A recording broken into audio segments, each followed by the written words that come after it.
3월 첫째 주일이 됐습니다. 날씨가 봄 같은 날씨로 바뀌었어요. 소생하는 이 봄철에 여러분의 영혼도 소생하는 여러분 되시기 바랍니다. 자, 오늘 말씀은 우리가 흔히 오병이어의 사건으로 잘 알고 있는 그런 말씀입니다.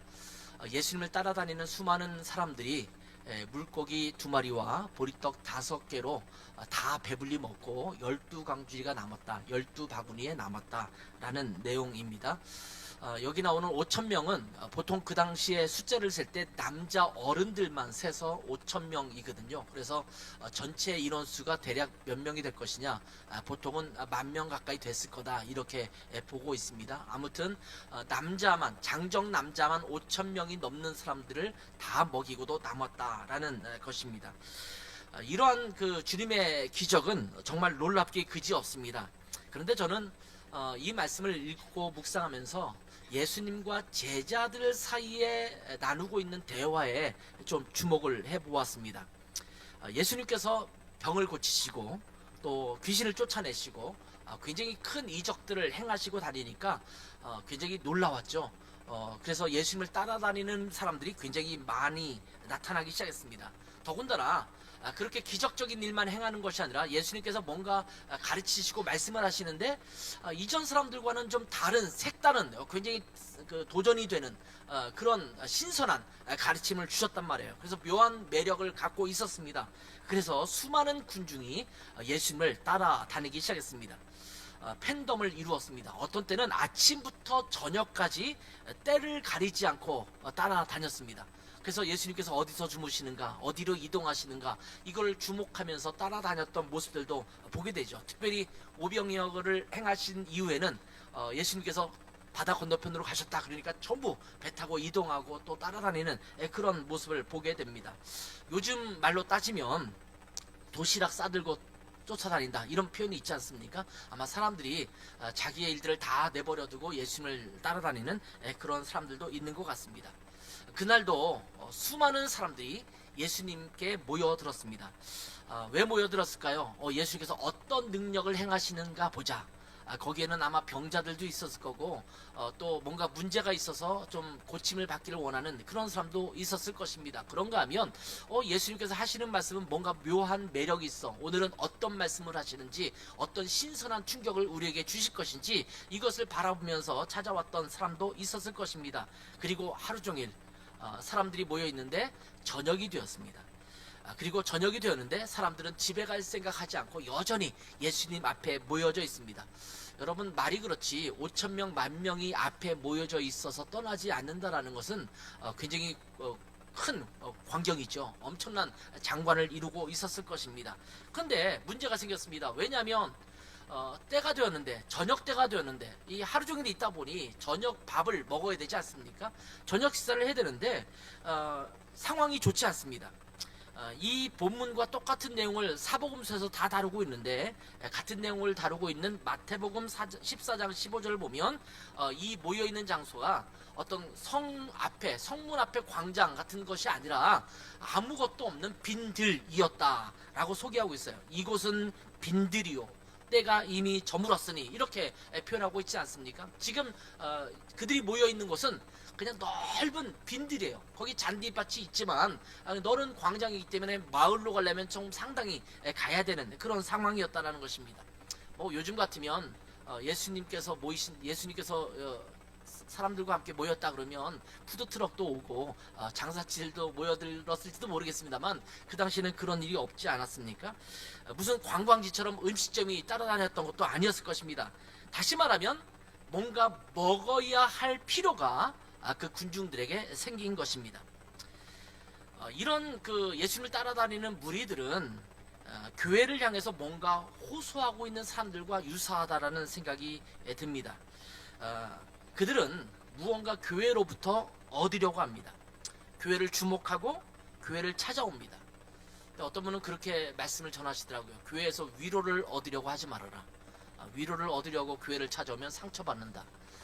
그런 뭐 비아냥거리는 말씀이 아니라 우리가 교회에 와서 또 주님을 섬길 때 뭔가 자꾸 받으려고만 하다 보니까 결국 내 마음대로 뭔가 이루어지지 않으면 하나님께 삐치기도 하고 또 하나님을 떠나가기도 하고 그런 모습이 있지 않습니까? 그럼에도 불구하고 일반적인 사람들은 교회를 통해서 뭔가 얻으려고 해요. 교회 왜 오겠습니까? 뭔가 문제가 있고 삶에 공고함이 있고 그럴 때 교회에 와서 좀 안식을 찾으려고 하고 위로를 얻으려고 하고 또 그들의 어떤 문제가 심각한 문제가 있을 때 그것을 좀 해결받기 위해서 교회를 찾아오는 사람도 있지 않습니까? 특별히 병자, 좀 고치기 힘든 질병에 걸린 사람들은 나중에는 하나님을 찾기도 하고 또 교회 목사님이 가서 기도해 준다고 하면 그동안 뿌리쳤던 분들이 또 기도해 달라고 기꺼이 자기의 머리를 이렇게 내밀기도 하는 그런 상황이 되지 않습니까? 자, 이렇게 수많은 사람들이 하나님을 통해서 또 예수님을 통해서 그리고 그것이 구체적으로 사람들에게 노출된 장소가 어디냐면 바로 교회고요, 또 여러분들입니다. 그러니까 여러분들에게 또 교회를 향해서 뭔가를 얻기 위해서 찾아오는 사람들이 많이 있다라는 것을 우리가 기억해야 합니다. 교회를 통해서 뭔가 필요를 채우기를 원하는 겁니다. 교회가 비어가고 있다, 또 교회 사람들이 찾아오지 않는다라는 것은 두 가지입니다. 그들에게 채워야 될 필요가 없는 것, 내가 너무 만족스럽고 풍족하니까 굳이 교회에 와서 내가 채움받을 게 없는 거예요. 여러분 기억나시는지 모르겠지만 전쟁 직후, 물론 저는 태어나지 않았던 때입니다. 전쟁 직후에 그리고 그 이후에 보면 우리가 너무나 못 살지 않았습니까? 그런데 교회 가면 밀가루도 주고 또 교회 가면 쌀도 주고 우리가 먹지 못했던 뭐 과자도 주는 거예요. 그러니까 교회를 찾아가는 것 아니겠습니까? 저는 여러분은 어떤지 모르겠지만 어렸을 때 기분이 초콜릿 하면서 미군들 쫓아다녔던 사람이거든요. 실제로 그렇게 쫓아다녔습니다. 그리고 허쉬 초콜릿 이런 거 던져주는 것 제가 받아서 먹기도 했던 그런 사람입니다. 생각해보면 그분들이 우리를 보았을 때 어떤 마음이 들었을까라는 생각이 들어요. 근데 교회 여름성경학교를 가면 간식도 챙겨주고 재밌는 프로그램도 있고 그러니까 교회를 찾아가는 거예요. 근데 지금은 풍족하니까 교회가 없어도 교회 말고도 다른 데서 그 모든 필요를 채울 수 있을 것 같으니까 그렇게 할 수가 있겠죠. 그런가 하면 또 한 가지는 교회가 그들의 필요를 채워주지 못하기 때문에, 그렇지 않기 때문에 교회를 찾아오지 않을 수도 있습니다. 어쩌면 저는 이제 기독교 교육을 전공했던 사람이고 그렇게 학교에서도 가르치고 하지만 예전에는 교회 교육이 굉장히 앞서갔거든요. 세상에 없는 교육 기자재 같은 것들이 교회 가면 있었고 굉장히 앞서갔었는데 지금은 세상이 더 앞서가고 있어요. 그러니까 교회 와서 뭐 신선한 것을 배운다든지 뭔가 그런 것 경험을 하는 것이 예전보다 좀 없어졌잖아요. 그러니까 지금 여름성경학교 뭐 캠프 이런 거 가는 것보다 스키 가는 게 더 좋고 또 해외 여행 가는 게 더 좋으니까 아마 교회 와서 뭔가 체험받는 것을 받지 못한다, 이런 느낌을 가질지도 몰라요. 그런가 하면 실제로 영적으로 또 안식과 위로를 찾으려고 하는데 교회 모습이 늘 힘들어요. 그러니까 와서 오히려 상처받고 그러니까 교회를 찾아오지 않는 경우도 있을 것이라는 생각이 듭니다. 이런 시점에 주님께서 우리에게 그런 질문을 하시는 것 같아요. 너희가 그들의 필요를 어떻게 채우겠느냐. 수많은 사람들이 모여 있고 그들은 뭔가 필요가 있어서 우리를 쳐다보고 있는데, 바라보고 있는데, 그렇다면 너희는 그들을 어떻게 채울 것인가. 이 오병이어의 사건을 통해서 한번 우리에게 주시는 말씀을 함께 받아보기를 원합니다. 예수님께서는 이 상황에서 특별히 빌립이라는 제자를 불러서 뭐라고 물으시냐면 이들을 어떻게 먹이겠느냐 이렇게 물으십니다. 제자들에게 묻는 거예요. 대표로 빌립이 불림받았지만 제자들에게 뭐라고 물었냐면 이 굉장히 많은 사람들이 여기 모여 있는데 이들을 어떻게 먹이겠느냐 이렇게 물으시는 거예요. 수많은 사람들을 먹일 방법을 찾아봐라 이렇게 말씀하신 것입니다. 자, 오늘 본문의 5절을 말씀을 보면 큰 무리가 자기에게로 오는 것을 보시고 빌립에게 이르시되 우리가 어디서 떡을 사서 이 사람들을 먹이겠느냐 이렇게 말씀하셨지만 결국은 뭐예요? 어떻게 이들을 먹일 수 있겠느냐, 이들의 저녁 식사를 어떻게 제공해 줄 수 있겠느냐. 이들은 지금 배고픈 상태인데 이들은 지금 먹을 것이 필요한데 그렇다면 이 필요를 어떻게 채울 것인가 한번 생각해봐 이렇게 질문하신 것입니다. 제자들의 의견을 물으신 것입니다. 그런데 그때 제자들이 대답한 내용이 무엇입니까? 각자 마을로 들어가서 사 먹게 하자라는 의견입니다. 우리가 어떻게 이들을 먹을 걸 주겠습니까? 각자 알아서 마을로 들어갔다가 파우제를 갖는 거예요. 휴식 시간을 갖는 거예요. 자, 1시간 휴식 시간입니다. 가서 식사들 하고 오세요. 뭐 집에 가실 분은 가시고 또 더 말씀을 듣기를 원하신 분은 밥 먹고 오세요. 이렇게 말했을 것입니다. 그런데 이 빌립은 뭐라고 이야기하냐면, 자, 그들이 조금씩 받게 할지라도, 이 조금씩 받게 할지라도 라는 번역은 좀 애매모호해요. 그 말은 무슨 말이냐면, 그들이 조금씩만 음식을 받는다 하더라도, 우리가 조금씩만 준다 하더라도, 예요. 그들에게 우리가 뭘 받는 게 아니라 그들이 조금씩의 음식을 받는다 하더라도 200데나리온의 떡도 부족할 것입니다. 이렇게 이야기를 합니다. 제자들은 현실적이고 논리적이고 계산적으로 따져서 가장 최선의 방법을 지금 제시한 겁니다. 여러분은 어떻게 생각하세요? 지금 거의 10,000명 가까이 모여 있어요. 자, 주님께서 너희 이들을 어떻게 먹게 하겠느냐, 한번 방법을 궁리해봐 라고 말하면 여러분은 어떻게 하시겠어요? 예산은 없고 할 수 있는 방법도 없고 지금 옆에서 음식을 준비할 수 있는 조리대도 없고, 그렇다면 어쩌면 빌립이 말한 것이 가장 최적의 방법이 아닐까요? 그거 뭐 신경 쓰겠으니까 알아서 가서 밥 먹고 오라고 하면 되지요. 이렇게 말하는 것입니다. 자, 오늘 같은 본문을 또 말하고 있는 마태복음 14장 16절에 보면 예수님께서 제자들에게 이게 말씀하실 때 뭐라고 말씀하시냐면, 자, 이르시되 갈 것 없다, 너희가 먹을 것을 주어라, 이렇게 말합니다. 자, 저들에게 좀 가서 사 먹고 오게 합시다. 아니야, 그들이 갈 필요 없어, 너희가 주면 되지 라고 말씀하시는 거예요. 자, 주님은 이 사람들에게 먹을 것을 줄 방법을 제자들이 찾기를 원하셨다라는 것입니다. 그 군중들이 각자 가서 사 먹게 하거나 알아서 하게 내버려 두든지 하거나 그런 것이 아니라 제자들이 적극적으로 그 방법을 찾아내기를 원하셨습니다. 어떤 분들은 교회가 이 시대를 위해서 무슨 책임을 지겠습니까? 그냥 우리만 잘하면 되죠. 그들이 어렵고 힘들고 고통받는다고 해서 그들의 필요를 다 채워준다는 것은 무리입니다. 교회가 뭐 돈을 쌓아놓은 것도 아니고 인력이 많은 것도 아니고 어떻게 그 일을 다 할 수 있겠습니까? 이렇게 우리가 말할지 모르지만 주님께서는 우리에게 이렇게 말씀하십니다. 아니야, 너희가 그들을 도울 방법을, 그들의 필요를 채울 방법을 너희가 한번 궁리해봐, 이렇게 말씀하시는 것입니다. 여러분, 우리 주님은 우리가 하기를 원하십니다. 우리가 할 수 없으니 포기하거나 다른 이들에게 미루거나 하는 것이 아니라 우리가 하시기를 원하십니다. 사람들에게 복음을 전하고 사람들이 굳건하고 건강한 믿음으로 성장할 수 있도록 도와주고 선교와 구제의 사역을 잘 감당하는 일을 누구에게 맡기기를 원하냐면, 보통 교회들은 큰 교회가 하기를 원해요. 우리 교회는 작지 않습니까? 예산도 부족하지 않습니까? 이 정도면 우리 최선을 다한 것 아니겠습니까? 그러니 우리는 좀 능력이 부족하고 환경도 안 되니 좀 큰 교회, 그런 교회, 뭐 대형 교회들이 얼마나 그들은 돈이 많습니까? 인력이 많습니까? 그들이 그 일을 하게 하지요. 이렇게 이야기를 합니다. 돈이 많고 신앙이 좋은 사람들이 많은데, 기업가들도 많은데 그 사람들이 그 일을 좀 하면 어떻겠습니까?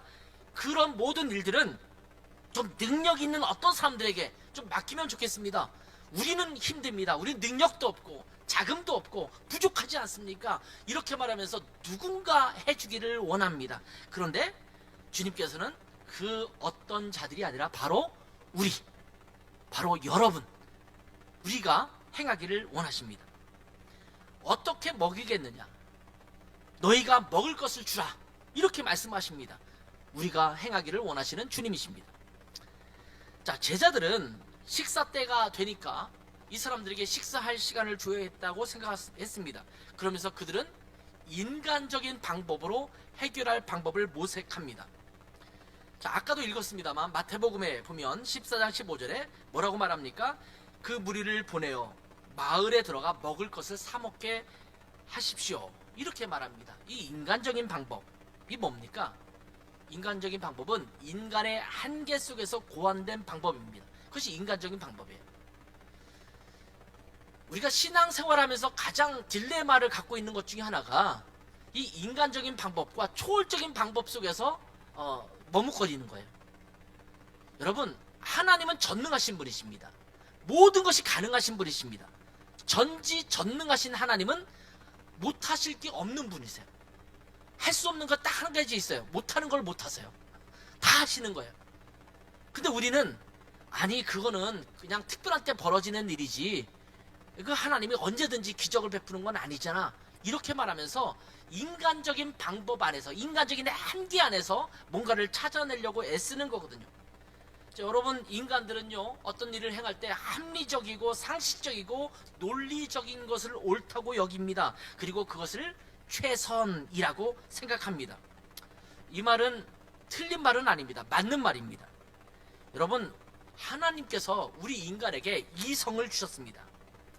우리에게 생각하는 능력을 주셨고, 그 결과로 합리적이니 논리적이니 라고 하는 사고 능력이 생긴 것입니다.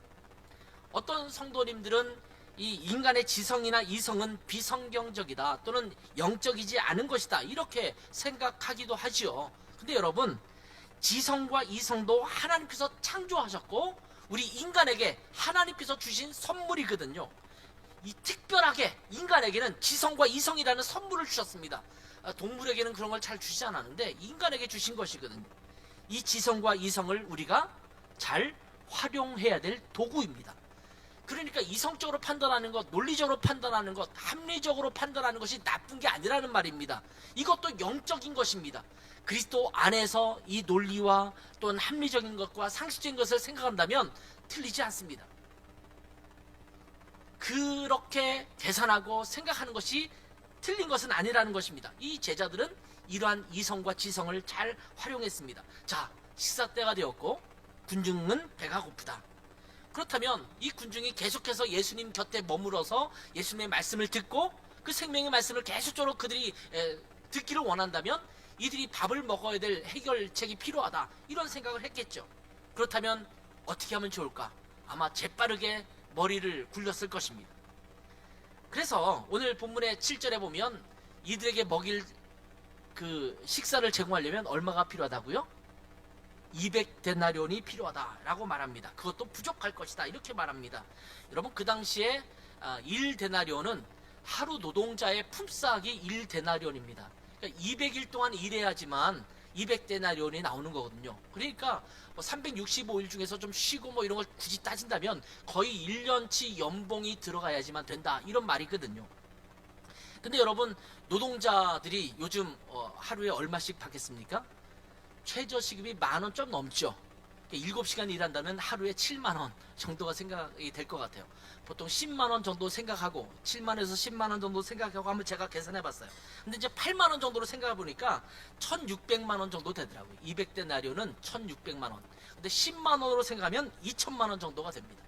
그러니까 사실은 한 끼 식사를 제공해 주는데 1,000만원에서 2,000만원 정도의 금액이 든다는 것은 결코 작은 돈이 아닙니다. 물론 한 개인당 따지면 큰 금액은 아닙니다. 여러분, 5,000명만 생각한다면 얼마가 될까요? 약 3,200원 정도 됩니다. 1인당 3,200원 정도. 그러니까 3,200원짜리 여러분 식사를 준다 그러면 뭐 컵라면에다 뭐 삼각김밥 뭐 이 정도에서 끝나지 않겠어요? 굉장히 알량하게 제공해줘도 그 정도가 필요해요. 만약 10만원으로 일당을 생각하면 4,000원 정도, 1인당 4,000원의 식비. 여러분, 우리가 수련회 같은 데 많이 가보지만 한 끼 4,000원짜리 식사 요즘은 없습니다. 보통 8,000원, 7,000원, 8,000원, 그렇게 많은 사람이 가도 그 정도 줘야지만 요즘 밥을 먹을 수 있거든요. 그럼에도 불구하고 이것을 모아놓으니까 엄청난 금액이 된 것입니다. 저도 전국 규모의 청소년 캠프, 수련회 이런 거를 오랫동안 많이 진행해 보았는데, 또 유럽 코스타도 제가 오랫동안 해봤죠. 유럽 코스타도 1,000명 이상 모이거든요. 지금은 좀 줄었지만 1,000명 모였어요. 그 제가 옛날에 진행했던 청소년 캠프도 1,000명 정도가 늘 모였습니다. 그런데 예산을 짜면요, 항상 머리 아픈 게 뭐냐면 식사 금액이 나가는 게 머리 아파요. 야, 이게 거의 3분의 2 정도의 예산이 필요합니다. 그 인원수를 밥 먹이는 게 너무 쉽지가 않아요. 그래서 자꾸 식당 주인하고 이런 분들하고 이제 우리가 니고리제이션 하죠. 이게 레고를 한다고 그러죠. 레고를 해서 어떻게든 이 단가를 낮추려고 한다면 1,000명에 하루에 100원씩 한 끼에 100원, 200원만 낮춰도 엄청나게 금액이 다운되거든요.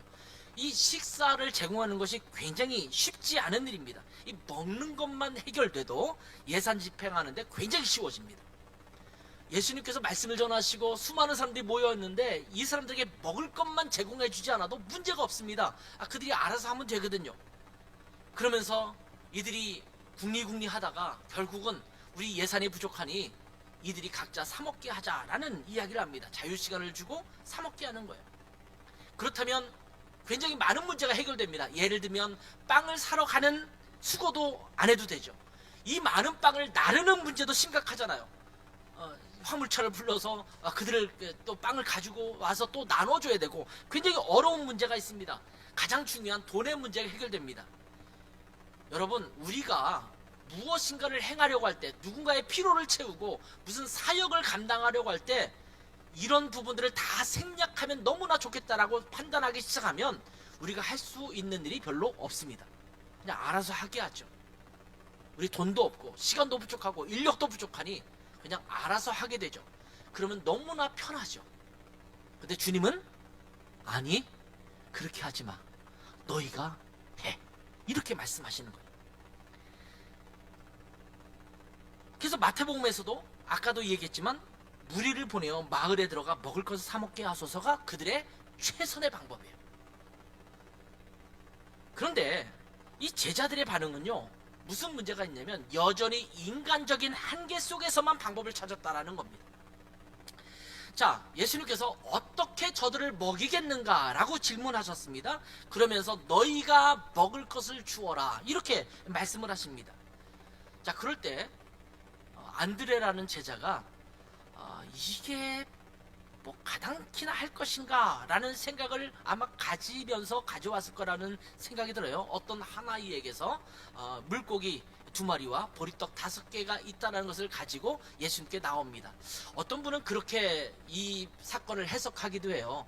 어떤 아이가 자기가 먹어야 될 보리떡 5개와 물고기 2마리를 내놓으니까 어른들도 자기가 싸웠던 음식을 끄집어 내놓아서 먹다 보니 이게 많아져서 결국은 12광주가 남았다 이렇게 해석하기도 해요.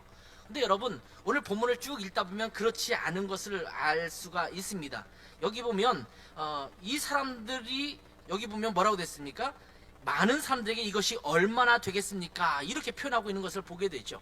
그러니까 그들에게서 나올 것이 없었다라는 것을 보여주고 있는 것입니다.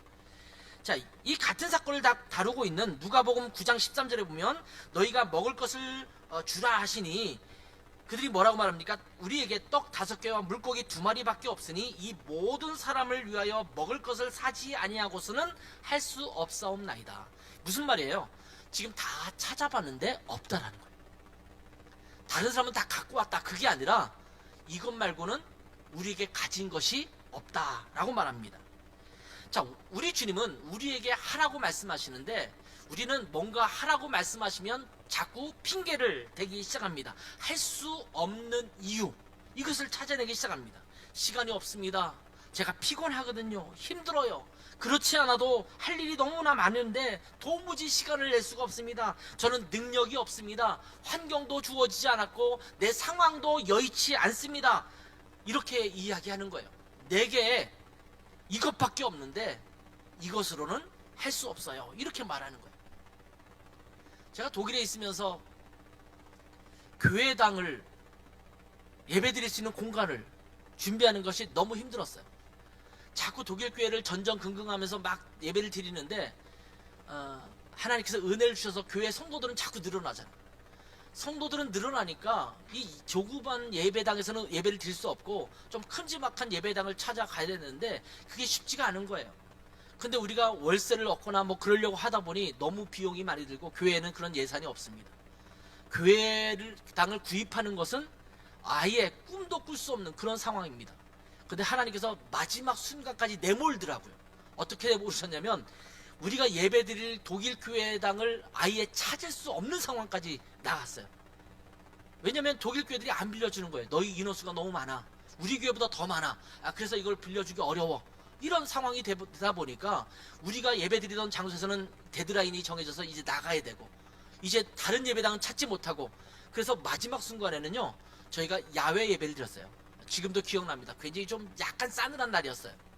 10월 어느 날, 굉장히 추운 날, 다음 주는 야외 예배입니다. 근데 야외 예배를 드린 이유는 야외 예배를 드리고 싶어서가 아니라 그 다음 주에 예배 드릴 장소가 없는 거야. 그래서 일단 밖에서 예배 드리겠습니다 하고 야외 예배 장소를 정해서 거기서 예배를 드렸어요. 그리고 그 주간에 어떤 일들이 발생하기 시작했죠. 궁지까지 모르셨어요. 우리의 생각은 이것입니다. 저의 생각도 마찬가지입니다. 우리는 돈이 없습니다. 예배당을 살 수 있는 돈도 없고 월세를 얻을 수 있는 보증금조차도 없습니다. 그럼 어떻게 하면 좋겠습니까?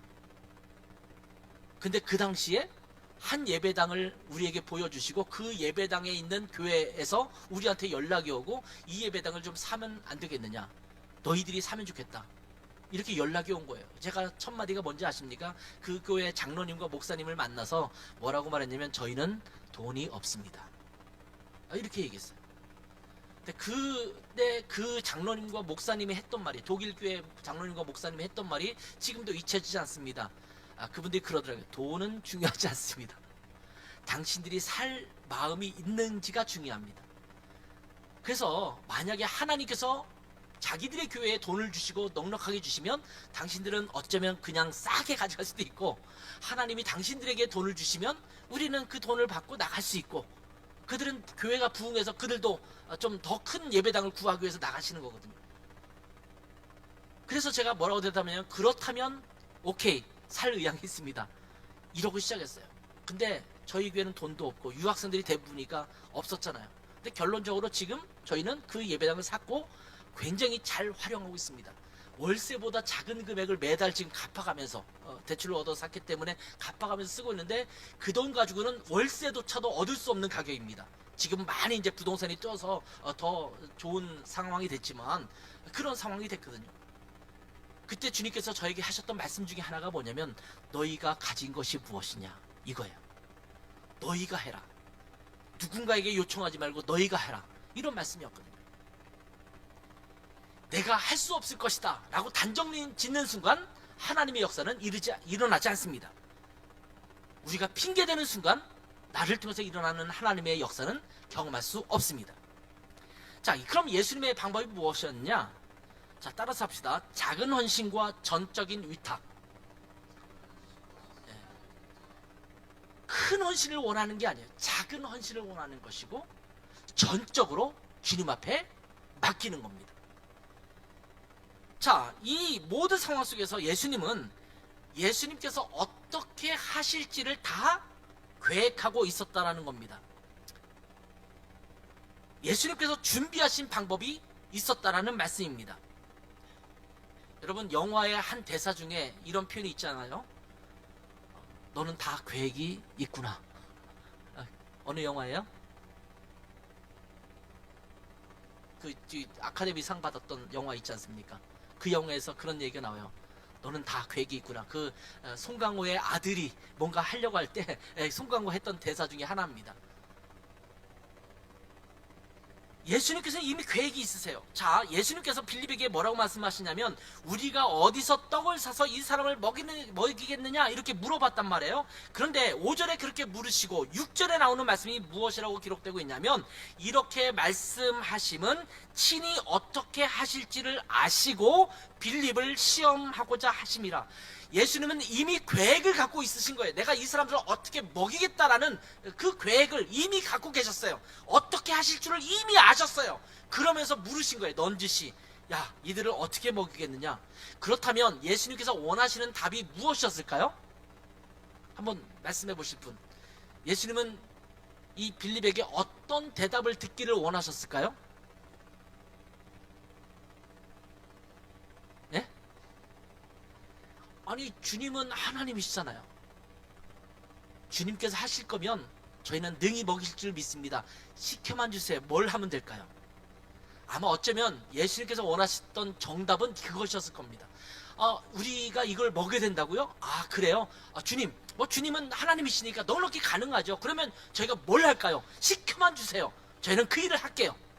그러면 주님께서, 그래, 너희는 합격이다 라고 말씀하면서 그들에게 뭐가 있는지를 가져와라 라고 말씀하셨을 것입니다. 마가복음 6장 38절에 보면 같은 사건을 다루는 기록에 이런 기록이 있습니다. 이르시되 너희에게 떡 몇 개나 있는지 가서 보라 하시니 알아보고 이르되 떡 5개와 물고기 2마리가 있더이다. 자, 예수님께서 물으신 거예요. 몇 개가 있어? 뭐가 있어? 먹을 게 뭐가 있는지 찾아봐. 아까도 말했지만 이 어린아이가 내어놓으니까 어른들도 내어놨다라고 말했잖아요. 근데 여기 보면 예수님께서 이미 지시하셨어요. 알아봐. 알아봤는데 없었다는 소리예요. 그러니까 다른 사람들이 숨겨놨다 내놓은 것이 아니라 아무리 뒤져봐도 이것밖에 없다라고 주님 앞에 이야기한 거거든요. 예수님께서 제자들에게 물으신 겁니다.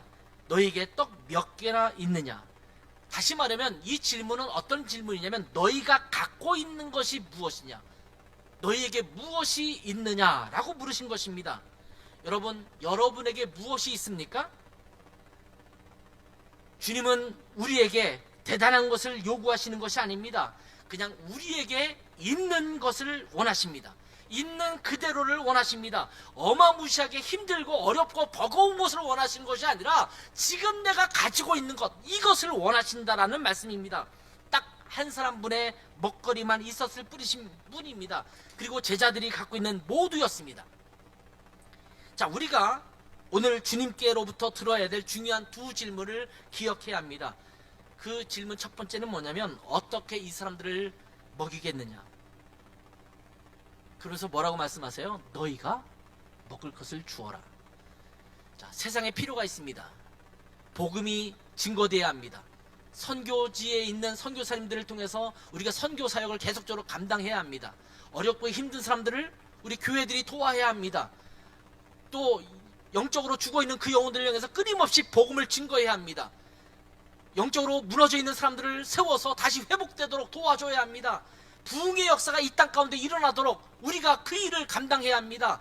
근데 그 일을 할 때 큰 교회가 해야 되죠. 깨어있는 사람이 해야 되죠. 라고 말할 때 주님께서 우리에게 뭐라고 말씀하시냐면 너희가 그들에게 어떻게 부흥을 주겠느냐, 너희가 그 사역을 어떻게 감당하게 하느냐, 너희가 그것을 해라 라고 말씀하시는 거예요. 그러면서 이어지는 질문은 이겁니다. 너희에게 떡 몇 개나 있느냐? 즉 너희가 무엇을 가지고 있느냐? 우리 교회 성도 요 정도 있습니다. 우리 교회 사역자 요 정도 있습니다. 우리 교회가 갖고 있는 재정 요 정도 있습니다. 우리가 갖고 있는 인력 요 정도 있습니다. 그냥 있는 그대로 주님께서 물으시는 겁니다. 오늘의 사회를 살아가고 있는 현대인들은 무언가에 늘 공허함을 느끼며 살아갑니다. 여러분, 요즘 현대인의 모습은 어떻습니까? 여러분 지금 직장 생활 하시면서 또 살아가시는 분이 많은데 아침 일찍부터 잠을 설쳐가면서 일어나서 출근하기에 바쁘죠. 부대끼면서 그 지하철 타고 부대끼면서 아니면 그 차 막히는 그 길을 애써서 기다리면서 그렇게 직장을 갑니다. 직장에 가면 위에서 치고 아래에서 치이면서 하루를 정신없이 보내게 되죠. 그리고 하루를 마감하고 집에 돌아오면 가족들의 눈치를 살피고 살아가는 샐러리만들도 참 많습니다. 지금은 안 하는 것 같은데 예전에 사랑과 전쟁이라는 TV 드라마가 있었습니다. 그것을 가끔씩 보게 되면 가정이 마음의 안식처가 돼야 되잖아요. 그런데 안식처가 아니라 오히려 삶을 공허하게 만드는 가정으로 치닫고 있는 그런 가정들이 너무나 많다라는 것을 보게 될 때가 많습니다. 현대인 중에서 직장 생활을 보람있게 여기고 행복한 마음으로 출근하는 사람들은 몇이나 될까요? 아침에 일어나자마자 오늘 직장 간다, 재밌다, 좋다, 직장 빨리 가고 싶다, 빨리 가서 일해야지, 막 룰루랄라 신나서 직장을 향해서 가는 직장인들이 얼마나 될까요? 심지어 오늘 아침에도 제가 교회 오면서 차를 타고 쭉 오는데 길거리를 지나가는 사람들을 많이 봤거든요. 교회 가까이 와서도 봤어요. 근데 하품하고 거의 좀비처럼 이렇게 하는 분들이 굉장히 많이 보이더라고요. 걸어가는 분들이 주일이고 휴일인데 저분들은 아침 일찍 뭐 왜 저런 표정을 가지고 어딜 향해서 가고 있을까? 설마 교회 가는 사람은 아니겠지, 이렇게 생각을 하면서 왔습니다. 근데 제가 요즘은 지게차를 배우느라고 늘 아침 일찍 출근 시간에 제가 가거든요. 그때 보면 치열해요. 사람들이 막 지나가는데 정말 그 하품하면서 막 몽롱한 눈초리로 이렇게 뭔가 지하철을 기다리고 있고 또 버스를 기다리고 있고 이런 모습을 보게 되거든요. 그 모습 속에서 막 너무나 기뻐서 막 똘망똘망한 눈초리를 가지고 막 직장을 향해서 가는 사람들은 찾기가 쉽지가 않습니다. 여러분은 어떠신지 모르겠어요. 아침에 일어나서 출근할 때 어떤 마음을 가지고 출근하시나요? 물론 행복하게 살아가는 삶도 적지 않을 것이라는 생각을 하게 됩니다. 그렇지만 많은 사람들은 그 인생의 하루하루를 살아가면서 기쁘고 즐겁기보다는, 행복하기보다는 마지못해 살아가면서 공허한 삶을 살아가고 있는 그런 사람이 적지 않다라는 생각을 하게 됩니다. 그들에게는요, 충족되기를 원하는 모든 필요들이 있습니다. 어떤 사람은 누군가 나를 위로해 주기를 원합니다. 자기를 그대로 받아주고 감싸 주기를 원합니다. 사랑해 주기를 원하고 인정해 주기를 원합니다. 고통과 질병 속에서 벗어나기를 원하고 무언가 진정으로 의미 있는 일이 무엇인지 찾기를 원하는 마음으로 살아가고 있습니다. 자, 그들을 향해서 우리 주님은 우리에게 뭐라고 말씀하시냐면, 너희가 어떻게 저들을 먹일 것이냐, 너희가 그들에게 먹을 것을 주라, 그들의 필요를 채워라, 너희가 그 사역을 감당하라, 이렇게 말씀하십니다. 어쩌면 우리는 제자들처럼 이렇게 말할지도 모릅니다. 능력이 부족합니다, 인력이 부족합니다, 돈이 없습니다, 여유가 없습니다, 저 혼자 살아가는 것도 빠듯하니까 힘듭니다, 시간이 없다니까요. 이거는 어쩌면 저를 향한 말씀이기도 해요. 주님 아시잖아요, 우리 교회 작잖아요. 이제 개척교회의 시간은 벗어났지만 아직도 여전히 작은 미자립 교회 아닙니까? 우리 인력이 요거밖에 없는데 뭘 어떻게 이 시대에 우리가 쓰임 받겠습니까? 어쩌면 그러면서 마치 패배자인 것처럼 시리에 차서 아무것도 하지 못하고 그냥 가만히 앉아서 옴싹달싹 안 하고 있는 우리의 모습이 되지 않을까요? 그러면 우리 주님께서 우리에게 이렇게 물으시는 거예요. 너희에게 떡 몇 개나 있느냐? 너희에게 있는 것이 무엇이냐? 저는 그렇게 믿습니다. 우리가 가진 것을 힘써 드리면 돼요. 작은 것이라도 드립니다. 이순신 장군이 적의 침략이 있을 때 뭐라고 말했어요? 신에게는 배 12척이 있습니다. 이순신 장군이 주님과 만났다면 굉장히 훌륭한 제자가 됐을 것 같아요. 너에게 있는 것이 무엇이냐? 배 12척이 있습니다. 맡겨만 주시면, 능력만 주시면 제가 할 수 있습니다. 이것이 주님께서 우리에게 요구하시는 것이 아닐까요?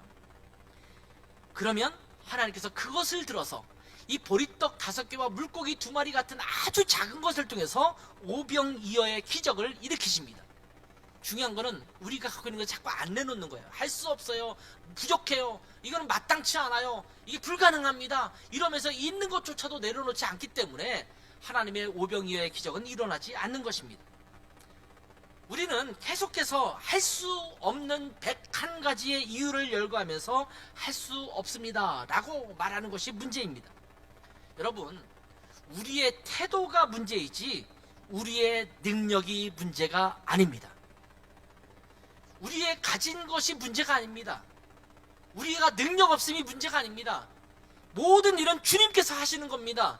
그냥 우리는 마음을 열고 주님께 있는 그대로를 드리면 되는 거예요. 그러면 하나님께서 그것을 들여서 오병이어의 역사를 일으키시는 것입니다. 우리가 가진 것을 드리면 주님은 그것으로 놀라운 일을 행하실, 놀라운 사역을 행하실 그런 준비를 이미 하시고 있습니다. 우리 교회는 작죠. 부족하다고 느낄 수 있죠. 그러나 주님께서는 이 시대에 쓰실 줄 믿습니다. 저는요, 우리 교단에서 자꾸 이 일 저 일을 맡겨줄 때 좀 한 가지 의문이 저한테 들어요. 아니, 우리 교회는 크지도 않고 작고 뭐 예산도 많지도 않은데 자꾸 나한테 이런 일을 맡길까? 얼마 전에는 이제 우리 교단에 선교사로 일했던 분 중에서 뭐 10년에서 15년 정도 일한 사람들은 다시 연장 훈련을 받도록 돼 있어요. 받고 나면 재파송을 해요. 다시 이제 내보내는데 그걸 재파송 협약이라고 그래요. 선교사님들과 이제 협약을 하는 거예요. 너희들 우리 FMB에서 해외 선교에서 파송할게. 그래서 훈련 받고 뭐 여러 가지 절차가 있어요. 그걸 심의하거든요. 심의위원회가 있고 그 심의위원장이 접니다. 제가 이제 그것을 관장해서 지난 주간에도 10명의 선교사님, 이미 10년에서 15년 사역했던 분이에요. 40대 후반에서 50대 중반 정도 되는 선교사님들이에요. 그분들에 대해서 이분들을 다시 이제 선교조로 내보낼 것인가 말 것인가를 심의하는 거예요. 물론 저희가 하는 일은 뭔가 트집 잡고 못 나가게 하고 이런 게 아니라 그분들이 혹시라도 뭔가 해결돼야 될 문제가 있다면, 심리적으로, 가정적으로, 재정적으로 문제가 있다면 그 부분을 좀 보완하고 이러기 위해서 우리가 심의를 하는 거잖아요. 근데 그런 일을 하는데 저를 거기에 뽑아놓고 또 저를 위원장으로 삼아놔서 제가 가서 그랬어요. 왜 나 같은 미력한 사람을 그런 거를 맡겨서. 거기 심의위원들은 나름대로 교회도 괜찮고 이런 분들이 많은데, 근데 주님께서 그런 말씀을 하세요. 너가 가진 것을 그냥 쓰면 된다. 네 능력으로 하는 게 아니라 내가 일하는 거고 너는 거기에 도구다 라고 말씀하시는 거예요. 우리 교회가 작고 부족하고 이것이 문제가 아니라는 거죠. 제가 갖고 있는 것을 그냥 드리면 주님께서는 그것을 통해서 일하실 줄 믿습니다. 그래서 저는요, 우리 라하 고향을 통해서 하나님이 일하실 줄 믿습니다. 이 시대의 거대한 부흥을 향한 열망을 향해서 나아갈 때도 하나님, 뭐 우리는 교회는 작은데 또 우리는 부족한데 우리는 능력도 없는데 우리가 뭘 하겠습니까? 라고 할 것이 아니라 우리 있는 그대로 하나님 앞에 우리 자신을 드리면 하나님께서 사용하실 줄 믿습니다. 우리 교회는 비교적 연세 드신 분도 많은 거잖아요. 우리 교회는 50대, 60대 이상이 많다 보니까 그렇게 활발하게 뭔가 나가서 해야 될 일을 하지 못하는 경우도 있을 수 있어요. 그런데 주님께서 말씀하세요. 아니, 아직도 너희는 쓸만해. 너희를 드리면 돼. 일은 내가 하는 거지 너희들의 나이가 문제가 아니야. 너희의 능력이 문제가 아니야. 주님께서 그렇게 말씀하시는 거거든요. 문제는 내가 스스로 핑계를 대고 안 하려고 하는 것이 문제인 거죠. 이렇게 우리가 주님 앞에 드려진다면 배불리 먹고 그 남은 것이 12광주리가 될 수 있다라고 말씀하시는 것입니다. 주님은 지금 우리가 갖고 있는 그대로 우리가 가진 것을 주님께 드리기를 원하십니다. 이것을 잃지 않는 것이 비전입니다. 비전을 잃어버리면 안 돼요. 우리가 있는 것을 그대로 드리면 하나님은 우리를 통해서 일하실 줄 믿습니다. 아마 이 시대에 우리 라하 고향을 주님께서 사용하셔서 크고 놀라운 일을 행하실 줄 믿습니다. 이제 우리가 검단 신도시로 이사갈 예배처소로 옮길 마음을 가지고 준비하고 있습니다. 기도하고 있습니다. 근데 주님께서 그런 마음을 주셨어요. 너희를 통해서 검단 신도시의 부흥을 일으키겠다. 그렇게 쓰임받을 줄 믿습니다. 우리가 뭐 이 정도 가지고밖에 안 되는데 뭘 가서 하겠습니까? 아니라 하나님 우리를 사용해 주십시오. 그냥 우리는 있는 그대로 우리 자신을 드리겠습니다. 이런 놀라운 역사를 깊이 누리고 경험하는 우리 모두가 되기를 주님의 이름으로 축원합니다. 기도하겠습니다. 하나님 아버지, 너희가 먹을 것을 주어라. 너희가 어떻게 그들에게 먹을 것을 주겠느냐 라고 물으시는 주님, 그리고 너희에게 있는 것이 무엇이냐 라고 물으시는 주님, 우리의 능력이 많고 적음이 아니라 우리가 할 수 있는 것이 많고 적음이 문제가 아니라 우리가 있는 것을 그대로 주님 앞에 드릴 때 하나님께서 그것을 들어서 귀하게 쓰실 줄 믿습니다. 하나님, 그러한 헌신과 결단으로 주님 앞에 우리 자신을 드리는 우리 라하 고향이 되게 하시고 우리 각자가 되게 하셔서 우리를 통해서 하나님의 놀라운 일을 경험하게 하시는 그 축복을 맛보게 하옵소서. 감사하며 예수님의 이름으로 기도했습니다. 아멘.